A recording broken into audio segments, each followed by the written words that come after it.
In 1902, Ransom Eli Olds was on top of the world. His curved-dash Oldsmobile was the best-selling car in America, the first mass-produced automobile in history, and the foundation of what would become one of the great automotive empires. By 1904, he was gone, pushed out of his own company by investors who thought they knew better. This is the story of how family pride, inheritance battles, and spectacularly bad decisions destroyed some of the greatest names in automotive history. Along the way, we'll encounter bitter rivalries between brothers, fathers who couldn't let go, sons who weren't ready, and fortunes that vanished in a single generation. So let's begin. But first, what made these automotive dynasties so vulnerable in the first place? See, building a car company in the early 20th century wasn't just about engineering. It was about family. The Fords, the Dodges, the Porsches, the Ferraris. These weren't faceless corporations. They were blood operations. Fathers passed knowledge to sons, brothers worked side by side, cousins handled the finances, and for a while, this worked brilliantly. Family loyalty meant everyone pulled in the same direction. Shared blood meant shared purpose. But here's the thing about families. They're complicated. Brothers get jealous. Sons want to prove themselves. Daughters get overlooked. And when the patriarch dies, all those suppressed tensions come boiling to the surface. Suddenly, the company isn't just a business. It's a battlefield. And the casualties? Billions of dollars, thousands of jobs, and legacies that took generations to build. I mention this because the pattern repeated itself over and over throughout the 20th century. Different names, different countries, same story. A visionary founder builds something extraordinary. The next generation inherits it. And then, slowly or quickly, everything falls apart. Let's start with the Dodge brothers because honestly their story is kind of insane. John and Horace Dodge were machinists from Michigan who started out making bicycle parts. By 1901, they were manufacturing transmissions and engines for Ransom Olds. By 1903, they had signed an even more lucrative deal, supplying engines and chassis to a struggling entrepreneur named Henry Ford.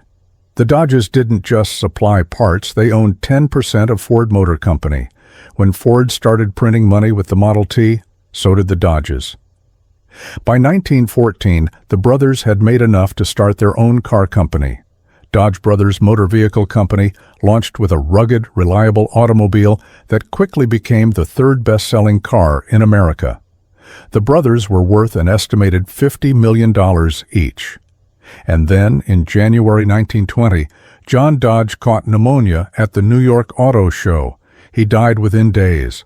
Horace, devastated by the loss of his brother, never recovered. He died 11 months later. Now, here's where it gets messy. Both brothers left everything to their widows, Matilda Dodge and Anna Dodge. These two women, who had never run a car company, suddenly controlled one of the largest automotive manufacturers in the world. They did what seemed logical at the time. They hired professional managers and stepped back. The problem was, professional managers don't have the same fire as founders.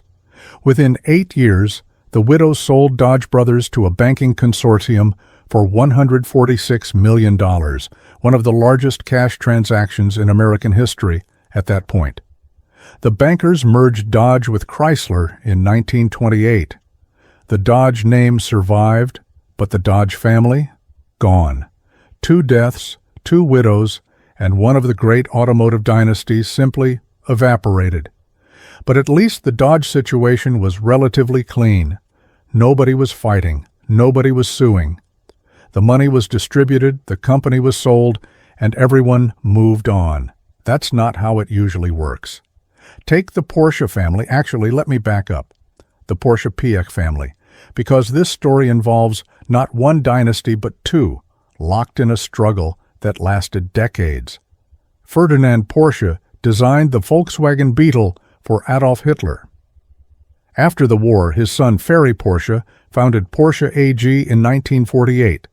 The company became legendary, The 356, the 911, a string of racing victories that cemented Porsche as the ultimate driver's car. But Ferdinand had a daughter too, Louise. She married Anton Piëch, and their son Ferdinand Piëch grew up believing he deserved a piece of the family legacy. By the 1960s, both branches of the family were working at Porsche. Ferry's sons handled sales and development. Ferdinand Piëch, the grandson, was a brilliant engineer who designed the iconic 917 race car. The tension was inevitable. Two bloodlines, one company, not enough room for everyone's ambitions. In 1972, the family made a decision that seemed wise at the time. They agreed that no family member would work in an operational role at Porsche. Professional managers would run the company.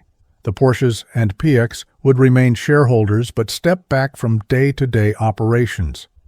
For a while, this worked, but Ferdinand Piëch wasn't the type to step back from anything. He went to Audi, part of the Volkswagen Group, and transformed it from a boring sedan manufacturer into a technological powerhouse. By 1993, he was running all of Volkswagen, and here's where his ambitions collided with family loyalty. In the 2000s, Porsche, still controlled by the Porsche and Piëch families, attempted a hostile takeover of Volkswagen, which was roughly 10 times its size. Think about that. Porsche trying to swallow Volkswagen, it was audacious, brilliant, and ultimately disastrous. The 2008 financial crisis hit at exactly the wrong moment. Porsche's takeover bid collapsed, and suddenly the situation reversed. Volkswagen absorbed Porsche instead.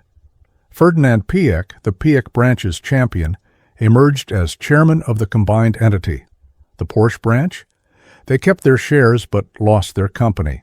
Cousins who had grown up together now barely spoke. Board meetings became cold, formal affairs where decades of resentment simmered just beneath the surface. If you've made it this far, you're probably into this kind of stuff. Quick question, where are you watching from? Drop it in the comments. And hey, subscribe if you haven't. We do this every week. All right, back to family warfare, because we haven't even gotten to the Italians yet. And honestly, the Italians did this better than anyone.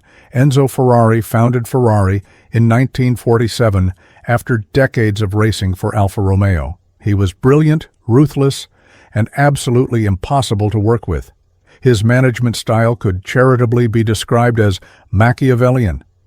He pitted his employees against each other, fired people on whims, and ran the company like a medieval fiefdom. But he produced some of the most beautiful, fastest cars the world had ever seen, so everyone put up with it. Enzo had a legitimate son, Alfredo, known as Dino. The boy was groomed from childhood to take over the company. He showed remarkable aptitude for engineering. And then, in 1956, Dino died of muscular dystrophy at 24 years old. Enzo was devastated. Some say he never fully recovered. What most people didn't know was that Enzo also had an illegitimate son, Piero, born in 1945, to his mistress, Lina Lardi. For decades, Enzo couldn't legally acknowledge Piero because Italian law at the time prohibited recognizing children born outside of marriage while the father's wife was still alive. Enzo's wife Laura knew about Piero. She tolerated the situation, but she refused to let the boy carry the Ferrari name. Laura died in 1978. Almost immediately, Enzo legitimized Piero, but by then, Piero was 33 years old and had spent his entire life in the shadows. He had never worked at Ferrari, he didn't know the business, and the company was already partially owned by Fiat. Enzo had sold a controlling stake in 1969 to fund racing operations. When Enzo died in 1988, Piero inherited his father's remaining shares, but he inherited a company he didn't really control, a legacy he hadn't built, and a name that came with impossible expectations. The Ferrari brand survived, of course. It's worth billions today. But the family dynasty? It ended with Enzo. Piero became a figurehead, a symbol, a connection to the founder, not a leader. The Agnelli family, who controlled Fiat, had their own dynastic disasters. Gianni Agnelli, the legendary patriarch, saw his designated heir, his nephew Giovanni Alberto Agnelli, die of cancer in 1997. His son Eduardo committed suicide in 2000. By the time Gianni himself died in 2003, the succession was a mess. His grandson John Elkann eventually took control, but not before years of uncertainty that damaged the company's competitive position. And we haven't even talked about the British yet. The Rootes Group was a family-owned conglomerate that at one point controlled Hillman, Humber, Singer, and Sunbeam. William and Reginald Rootes built an empire in the 1930s and 40s. Their sons tried to continue it. But by the 1960s, the British car industry was collapsing. The family was fighting over strategy, and Chrysler swooped in to buy the whole thing. The Rootes name disappeared. The cars disappeared. The family fortune, mostly gone. See, the thing about automotive dynasties is that they require a very specific combination of factors to survive. You need competent heirs, which isn't guaranteed just because someone shares your DNA. You need those heirs to agree on strategy, which is hard when egos and inheritances are involved. You need enough capital to weather industry downturns, which is difficult when estates get divided among multiple children. And you need luck. So much luck. The Ford family is the great exception. They're still in control of Ford Motor Company more than a century after Henry Ford built his first car. But even they came close to disaster. Henry Ford II, known as the Deuce, spent decades fighting with his own children about succession. His son Edsel Ford II and grandson Bill Ford Jr. both worked at the company, but the family's voting shares gave them control even when professional managers ran operations. It was a delicate balance that almost collapsed multiple times. Henry Ford himself, the original founder, nearly destroyed the company through sheer stubbornness. By the 1940s, he was elderly, possibly suffering from dementia, and making terrible decisions. He refused to update the Model T long after competitors had surpassed it. He employed Harry Bennett, a thug who ran the company's service department like a private militia. Ford Motor Company was hemorrhaging money and talent. It took intervention from Henry's wife, Clara, and his daughter-in-law, Eleanor, to force him to hand control to his grandson, Henry II. The family saved the company from the founder. Now you might think these are all historical examples. Ancient history. Surely modern corporate governance prevents these disasters? Not really. The DeLorean saga is more recent. John DeLorean was a brilliant General Motors executive who left to start his own company in 1975. He raised money from investors, secured British government subsidies, and built a factory in Northern Ireland. The DMC-12, with its gull-wing doors and stainless steel body, was supposed to revolutionize the industry. DeLorean wasn't technically a dynasty. He didn't inherit anything, but he tried to create one. He positioned himself as an automotive visionary, a man whose name would live forever alongside Ford and Ferrari. Instead, production problems plagued the car, sales disappointed, and DeLorean became desperate for cash. In 1982, the FBI arrested him in a cocaine trafficking sting. He was acquitted after arguing entrapment, but the damage was done. The company collapsed, the factory closed, and the DeLorean name became synonymous with failure and disgrace. The pattern is always the same. Pride comes first. Someone builds something extraordinary and begins to believe they're extraordinary too. That belief gets passed to children who didn't do the building. Those children either lack the talent, lack the drive, or lack the unity to continue what was started. The vultures circle. The banks call in loans. The competitors smell blood. And suddenly, another great name belongs to history. There's something almost Greek about it. Hubris followed by nemesis. The gods of commerce punishing those who fly too close to the sun. Except these aren't myths. These are real families who lost real fortunes because someone made a bad marriage, produced an incompetent heir, or simply couldn't stop fighting with their siblings long enough to notice the competition eating their lunch.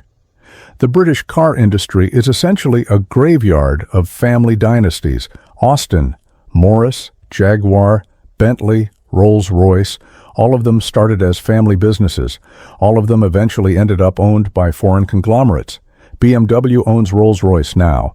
Volkswagen owns Bentley. Tata owns Jaguar.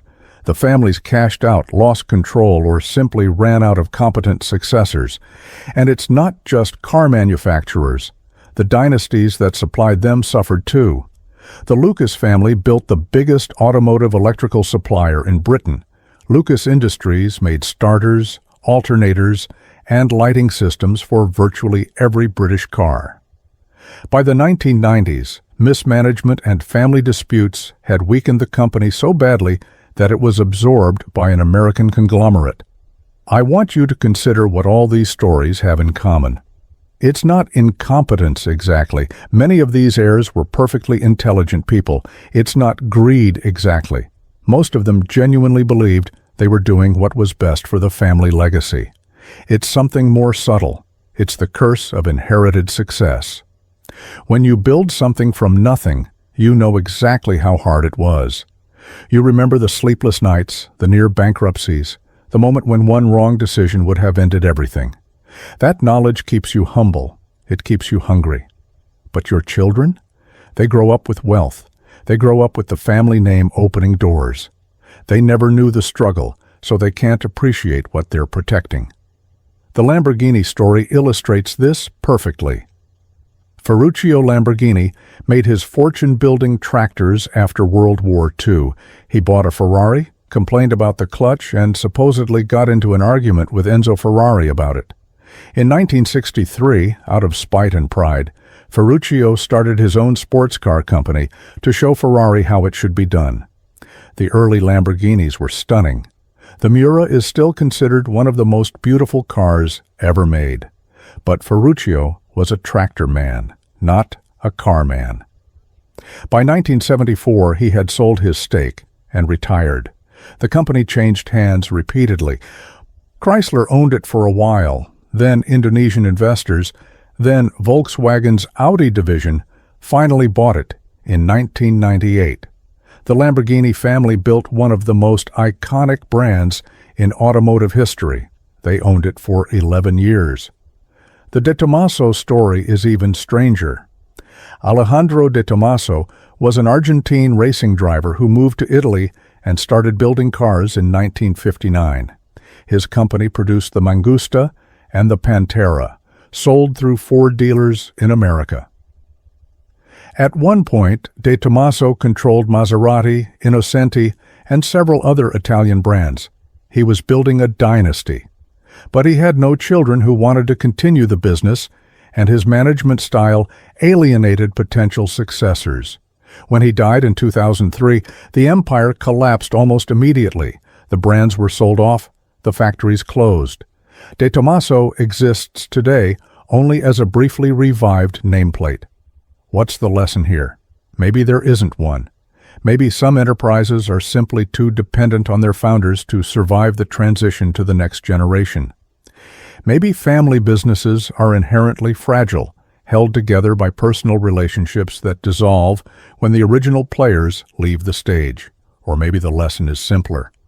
Plan your succession, train your heirs, and for God's sake, write a clear will. The Budd family probably wishes they had. Edward Budd built one of the most important automotive supply companies in America. Budd Company pioneered all steel car bodies when everyone else was still using wood frames. They supplied Ford, Chrysler, and virtually every other major manufacturer. Edward's descendants ran the company for generations, but internal family disputes, diversification into unrelated businesses, and a failure to keep up with changing technology eventually killed it. ThyssenKrupp bought the remains in 2006. There's something poignant about these stories. Behind every collapsed dynasty are real people who loved their families and believed in their businesses. Henry Ford II genuinely thought he was protecting his grandfather's legacy. The Porsche cousins genuinely believed they were honoring Ferdinand's memory. The Dodge widows genuinely tried to do right by their husbands. Good intentions weren't enough. And what of the companies themselves? Most of them survive in some form. Dodge trucks still roll off assembly lines. Ferraris still cost more than houses. Porsches still dominate racetracks. The machines outlasted the families that created them. That's either comforting or depressing, depending on your perspective. The work endures even when the workers are forgotten. The automotive industry today is dominated by publicly traded corporations with professional management and diversified ownership. Toyota, Volkswagen, General Motors. These aren't family businesses anymore. The founders' descendants might sit on boards or hold ceremonial positions, but they don't run things. Maybe that's more stable. Maybe it's less romantic. Because there was something compelling about the old dynasties, the idea that a family name meant something, that generation after generation would tend the same flame, that your grandchildren would drive cars your grandfather designed. It was probably always more myth than reality, but it was a good myth. And that is the story of how automotive dynasties fell. Family pride built these empires. Family conflict destroyed them. Subscribe if you want more, and let me know in the comments. Had you heard any of these stories before? Take care, and I'll see you in the next one.